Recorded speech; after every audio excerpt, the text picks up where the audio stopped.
let me do anything. I'm just going to record at the same time, so it's just a recap.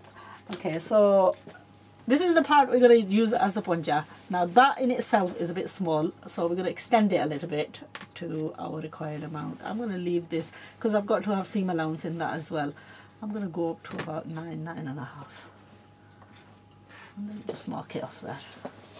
And now the width of this salwar is quite heavy, but it's quite light fabric, so I'm going to leave it this wide, and it's going to make it about 29 inches, which is quite heavy. But this type of fabric suits heavy salwars, so we're going to make it heavy.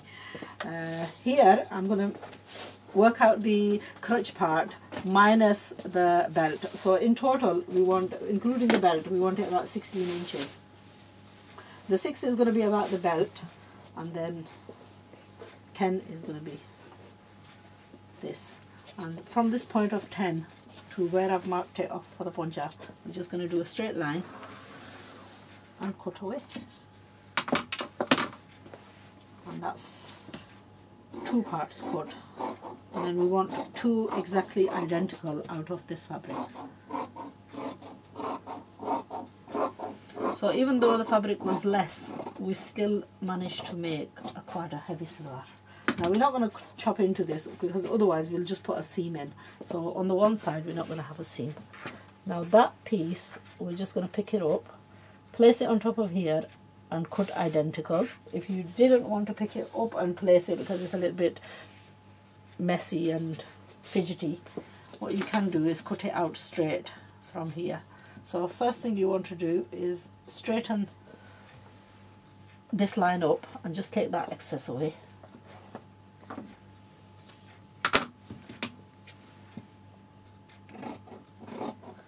Then you've got to replicate this onto here, you've got to replicate that onto here, and that you've got to take up from there, and then you just cut straight across, and that will give you exact identical.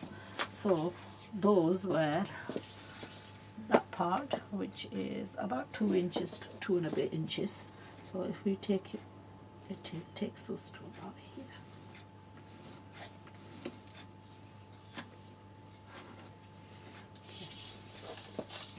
This part we know it was 10.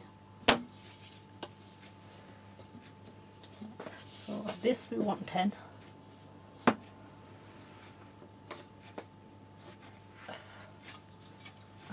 the length, we knew that it was 34. So here we're going to measure 34, which is going to be about here. And then just a straight line. And that should really give you identical 2 pieces, and then you just got to cut this up because this is then going to get seamed on that side. You should have 4 identical pieces.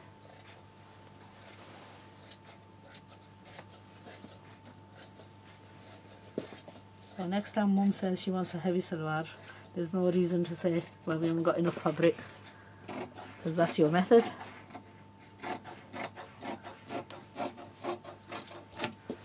And then belt, we're running a little bit short.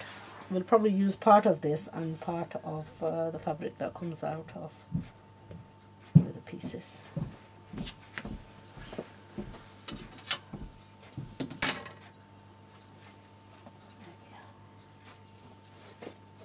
And if you place them on top of each other, and if there is a slight bit of marginal difference, you can actually even it out and just chop away. It shouldn't be anything major.